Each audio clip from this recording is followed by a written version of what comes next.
Hello everybody, it's Professor Amado Khatib here again with the #1 book analysis in the world. And today we're going to be covering the Chronicles of a Death Foretold by Gabriel Garcia Marquez. And the reason I choose this book is as I'm teaching my college class today, I'm actually teaching them about this book and how it relates to machismo, honor killings, and blood feuds. And I'm going to go and talk about all those three different aspects in my presentation. But you know me and my famous book reviews and analysis, I always have a focus question in which I can guide you guys about what we're going to be talking about. And today's focus question is, how does machismo, honor killings, and blood feuds all feed into each other, in which lead to a world of never-ending feud? And when I talk about feud, I want you guys to think about feud like a Romeo and Juliet family, because that's where there's a lot of feud. And I know many of you guys are familiar with that book, other than this book. But after this video, for you guys that have not read the book, I hope you guys change your mind and actually read this very significant novel about life. Let's move on. So, I don't want you guys getting confused again, so a little overview. We're going to start off with a little summary of the Chronicles of a Death Foretold, for all those of you that don't actually understand the story. Next, we're going to talk about machismo, what it is, and exactly how it's shown in this text. After the machismo, we're going to go into honor killings, and same thing with machismo. We're going to be talking about what it is and how it's shown in the text, and blood feuds, what it is, how it's shown in the text, and lastly, as a conclusion, we're going to see how all machismo, honor killings, blood feuds all together intertwine together in the Chronicles of a Death Foretold. And as you can see this image, I put, you guys know my book analysis videos of how I love my images, and this image over here says no virgin, no wife. And before I know you guys might not know some, but this guy is pushing away his wife, Angela Vicario, which is what the entire novel is about. Let me get into it. So a little bit analysis of a Chronicles for a Death Foretold. Its setting is in Colombia, and there's these two families, the Vicario and the Nasser family. And in the Vicario family, there's Angela, Pedro, Pablo, and the Nasser family, there's one main character, and it's Santiago, and these four people are actually what really make up this novel. And I'm not going to lie, this novel has many characters, but just for the short analysis of those that don't really understand the novel, I'm going to just limit to those four characters. So what happened was Pedro and Pablo Vicario are on the hunt to kill Santiago Nasser due to the claim that he had taken their sister Angela Vicario's virginity, which kind of ruined their whole family because she was supposed to be getting married to a very wealthy individual, and she wasn't. And he left her because he figured out there was rumors that she was not a virgin, and the Vicario brothers heard rumors that it was Santiago that took her virginity. And however, as I read the novel, there's evidence throughout the story that suggests that this accusation that Santiago took her virginity is actually false. And Pedro and Pablo killed Santiago broad daylight in a crowded public square where no one actually did anything. Until this day, the reason I'm kind of iffy about this novel is because we don't know whether Santiago actually did it or not. But let's go ahead and move on. Now on to machismo. Before I actually start going into the details of machismo, let's start off with the images I presented. I know many of you guys might not know what machismo means, but it's kind of the sense of being manly and self-reliant. As you can see in the image to the left where it's a guy holding a weight, and I love my images, guys, I hope bear with me. He's holding his weight and he's saying, so manly, hefty masculinity ego. And it's when males are very egoistic and they feel they have to solve every problem in society and they have to make sure everything is right. And as you can see to the right, these are the Pedro and Pablo Vicario, and they're kind of saying not guilty for them having to kill Santiago Nasser. And I'll go a little bit more detail on that. They're basically saying homicide is a legitimate defense of honor. And I'm going to talk about that a little bit in honor killings more, but the reason I put this image here is because it shows that their egoistic character and their manlyhood of machismo is telling them, I can kill him, I must solve it, this is me fixing an issue, not making an issue worse. So that's where machismo is coming in the novel. It's associated with a man's responsibility to provide, protect, and defend his family, which is what the Vicario brothers thought they were doing.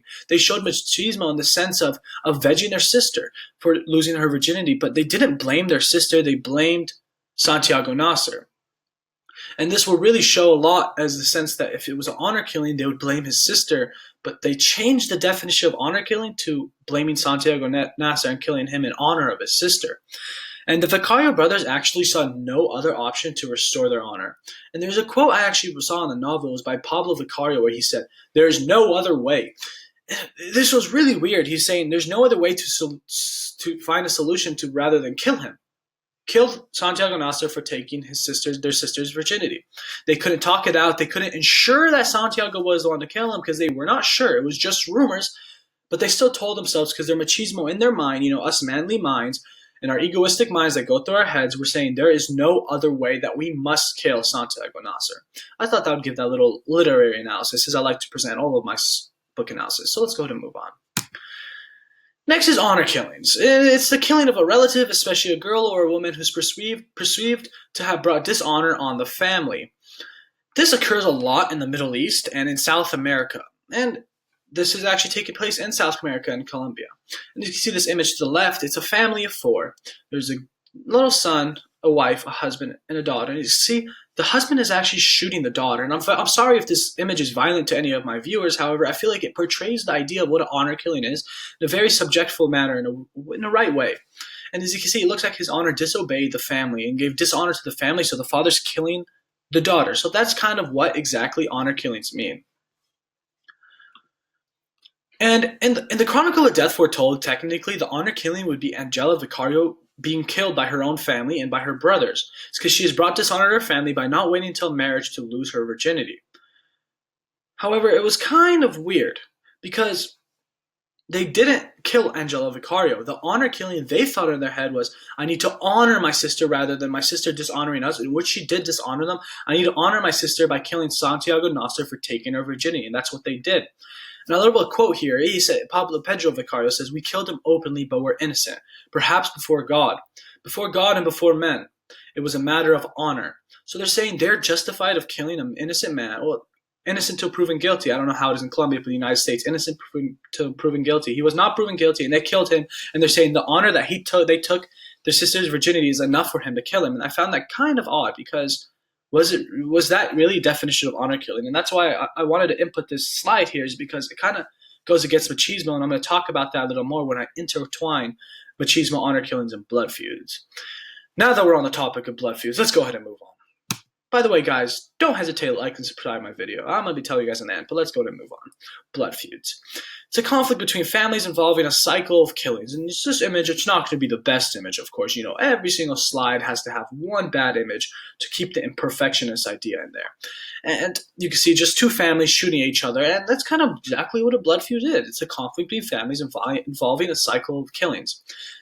And basically, after the novel has ended and it became concluded, the Vicario and the Nasser family are now involved in a blood feud because the Vicario brothers have killed Santiago Nasser in open public, and they think they're right for it. They think they did nothing wrong, so the Nasser family is going to want to retaliate. That hasn't happened yet. There isn't a novel number 2, but by what happened in this one novel, it is a blood feud between the Vicario and the Nasser family, and the Vicario family began by killing Santiago Nasser, and that really shows how the blood feud actually occurred. Now, the blood feud is not going to be as important as the other 2, machismo and honor killings, but the reason I input it into this slide is because as I intertwine them, it will really show how exactly the blood feuds, like, it's just 2 families, and it ties into a lot of Shakespeare's work as there's 2 families, and I feel like a lot of authors that tie in Shakespeare, and you know me, coming from my professor background, I'm a fanatic for Shakespeare, and I love him very much. And that's why I like to bring him up as much as possible on my slides. Now let's go and talk about how they all intertwine together. Conclusion.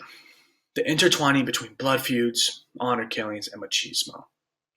As the rumors that Santiago has taken Angela's virginity spread out, the Vicario brothers were stuck with one option, and it was revenge. The machismo took the fame away from the Vicario family doing an honor killing. So basically what this is saying was, an honor killing, like I was describing earlier, is when brothers or dad, a father figure, kills a sister or a daughter in facts of them bringing dishonor to their family. And if you think about it critically, Angela Vicario did bring dishonor to the family. What she did actually was she got married, lost her virginity before she even married, which is totally wrong in the time era and in the setting, and that brings dishonor to their family name. What if their father could have said, you could have protected your daughter, maybe she did this?